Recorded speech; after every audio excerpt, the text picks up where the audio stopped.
Alright, building a rack system. Damo's currently trying to get this down without my help. I think he's doing alright, aren't you? Seems like it. Yeah, you done good there, Damo. Oh, thank you. Right, let's put it on. Yeah, let's do it. So, we got this, what is it, split snake? Split snake. 32 channel split snake, Pro Rec split snake. Amazon job. Yeah, it's a cheapie. But I mean, it all looks really simple inside. I imagine probably what I'll end up doing is just replacing all the sockets in time. They'll probably get us through the tour. We've got some spare sockets in case any of them fail. We can just switch into the bottom ones for now. But I will be replacing everything with nitric stuff, I think. In time. Yeah. What did we learn with split snakes? It's like there's a massive gap in there between sort of entry level affordable and like high end. Yeah, to get into it, there was two options for us, wasn't there? There was the seismic audio, what everyone said to avoid on the forums. The Pro Rec stuff, which a few people said it was good. We didn't see anything like super bad about it. I imagine it's probably sort of the same as the seismic stuff in reality. I think it was like the same cost. The only difference I noticed with the seismic stuff is the tails are coloured. Yeah. So all the those tails there, basically the split tails, just had colours, but these are all black. This case that we got is a Facebook Marketplace job. We got it for 60 quid. Drove to get it. Guy in Hull sold us it. And it had, well, it's obviously got the doors to it as well, but it just came with like one line of rack mount panels. So yeah, 400 quid for that, 60 quid for the case. And then the other bits we went for the X32 Rack. That was $599. And then we got the S16 Expander, giving us basically 32 channels in. And I don't know how many out. I know there's 8 out on there. And how many out we got on here? Another 8. So we got 32 in, 16 out. And we're basically just going to try and build this up from scratch. I didn't mention as well, we got a router, a TP-Link router as well. That was 5360. We got a bunch of miscellaneous bits as well, just like screws, some Velcro, etc. And we got some drawers that we're going to put the wireless packs and the interface on. These were like 35 quid each from Gear for Music. We've got a rough idea, haven't we, for how we're going to do this, based on the fact that the S16, everything goes in at the front, in and out at the front, but on the X32 Rack it's all in and out from the back. So we've gone with split snake on the bottom, which seems to be the most logical to me, because if you're going to have a shitload of cables coming out of this side, it's better for all that mess to be on the bottom so you can access the top of it. But we need to leave a gap, don't we, because the tails from the split snake, 16 of them need to go into here, so we're going to leave a 3U gap basically and feed them through. I'm wondering if we even need like 3. We probably could get away with 2, to be honest, but why don't you thread one through? Yeah, I'm just trying to get it now. It's tight to get your hand in there. Yeah, thread one through at like 2U position. I mean, I can pull like pretty much the entire thing through. Yeah. With 3. I would say 3, but I mean, if you want an extra U, if you think it'll benefit us, we can do it. But once we start screwing this all in, I think 3, you know. Yeah. You know, if the whole thing needs to be pulled out with these and there isn't like a major gap or whatever. Yeah. Let's just go for 3. Alright, let's put it together then, so. Need some screws. Yeah. Got these, didn't we? Rack mount screws. What are them little cap things called again? Cage nuts. Cage nuts, that's it. Not going to bore you with like us just screwing in a bunch of screws, so we'll resume this when we've done it, won't we? Right, expanders in. Get them nipped up. This can just go straight on top. Yeah, I'd say sit that straight on top, yeah. Oh, that's a bit better.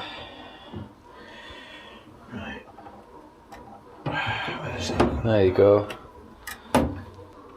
Right, the first tray's going in. And on here we've got our interface. wireless router, DI box and a Midi Thru Box. It's quite lucky actually how the interface and the wireless router have taken up exactly all the length we had on this. Fitting pretty snug. Everything's been like double velcroed down. You could actually lift that up. So yeah, because we've got backing track and click that are coming out of this. The laptop will connect into this. That's going to send out to 2 DI channels. Backing track and click, and they'll go into our split basically. And then yeah, that Midi Thru Box is going to feed anyone that needs a MIDI connection. Again, laptop into interface, MIDI out, into the Midi Thru Box, into keyboards. What else? Just keyboards, isn't it? Oh no, your pedal. Keyboards and pedals. Damo's guitar pedal that he's got to program all his changes on there. So I don't have to press anything. Lazy. Oh, smart. Efficient. Yeah, it's going to be fine. Bring it another way though when you do it.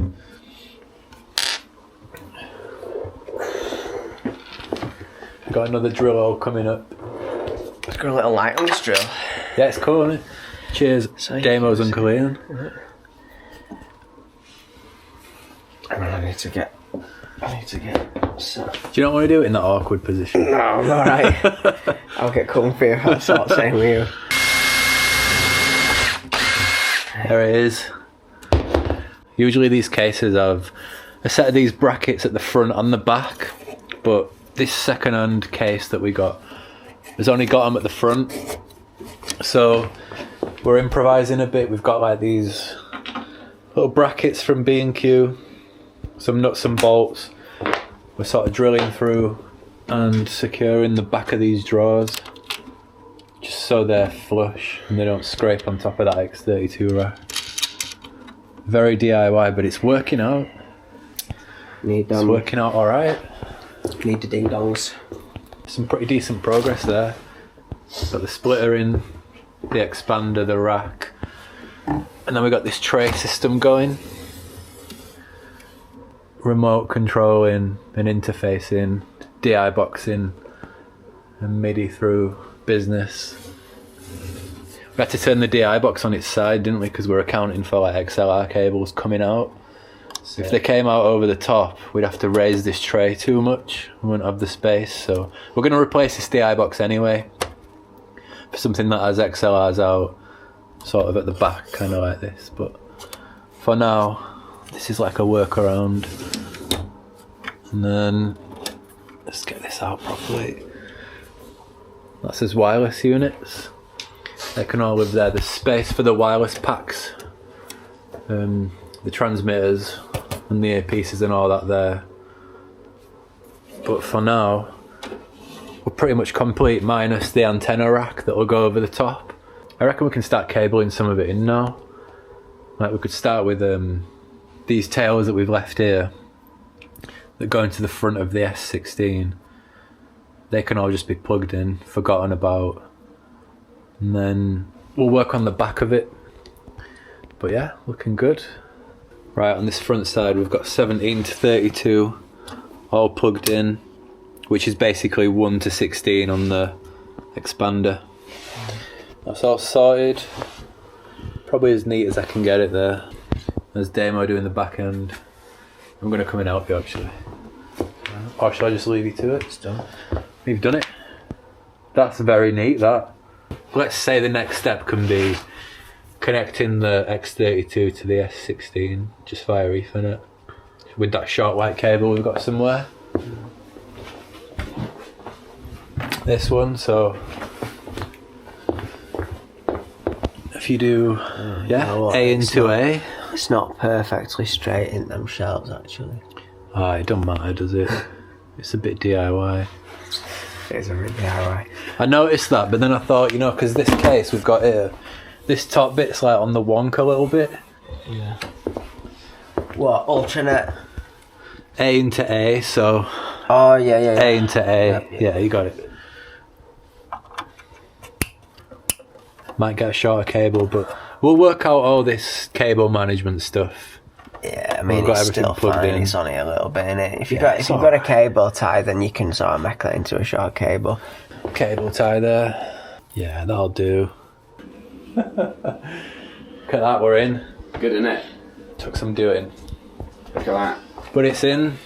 So it's like, if you imagine this is the front of house box, and that's our tail end that basically goes into the venue's front of house. Rock and roll. Rock and roll. There we go, but in this case it's in our practice room. So that stage box goes to our mixing desk, which goes to our PA, which is up there, which... It's a good story, concealed. That's actually the machine that runs the AI that drives Connor. Connor's actually been missing for many, many years, but we managed to build him anew, and this is what's now running him. Yeah. So that you can play all of the music. He's the next stage of drum machine. We actually cloned the algorithm for his brain by sampling his DNA from this shirt. Yeah, a lot of sweat. Some blood from his knuckles. Yeah.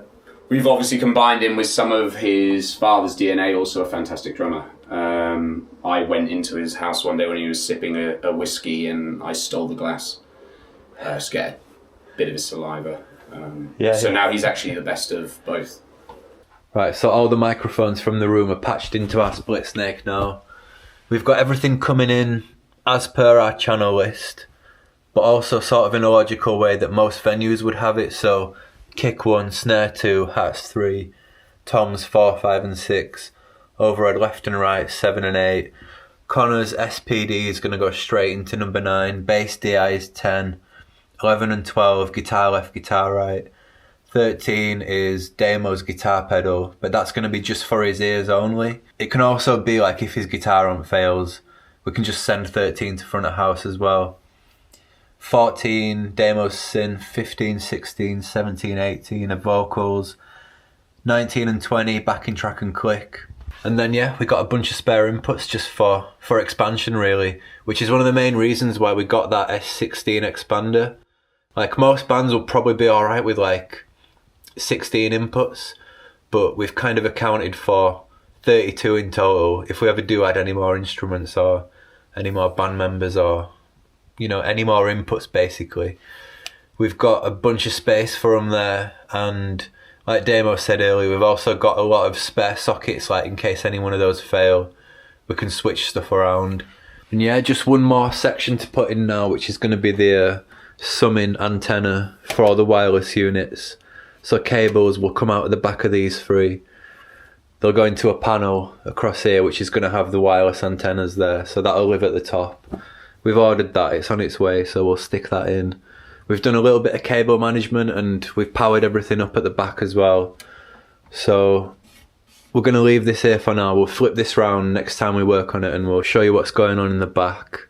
Also, if you've made it this far in the video, you're either really interested in building an IEM rig, so this is kind of how we've done it. If you've got no idea what an IEM rig is and you're just watching this video because you like the band or whatever, usually when bands play live there's a bunch of like floor monitors in front of them, and anything that you want through those monitors you can ask for from the front of house engineer, which is basically like how you hear stuff on stage. And the reason we've done this is to eliminate that whole process, ultimately to save time, but also to get exactly what we want in our ears mixes that we control. What we hear on stage is always going to be as good as it can because we're controlling the mix. We're all basically going to connect to this X32 rack via iPads and mobile phones, and on there you'll have a set of faders with channels corresponding to everything that's gone in the split snake, so you can essentially dial your own mix into your ears and not use floor monitors at all. Should be much easier in theory for whoever's doing sound for us. I know myself from a sound guy's perspective, any band that turns up with their own IEM rig and a split snake with tails, it's like great, easy. Don't have to worry about monitors, they can control their own mixes. Right, the panel has arrived. Amo's just popped that together. It's going in now.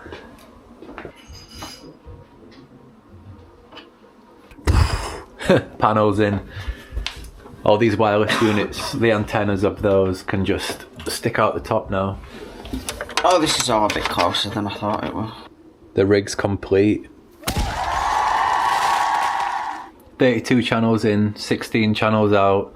All the processing being handled by the Behringer X32. Everything's been labelled up and colour coordinated. Slim Whitman has been overseeing this whole process.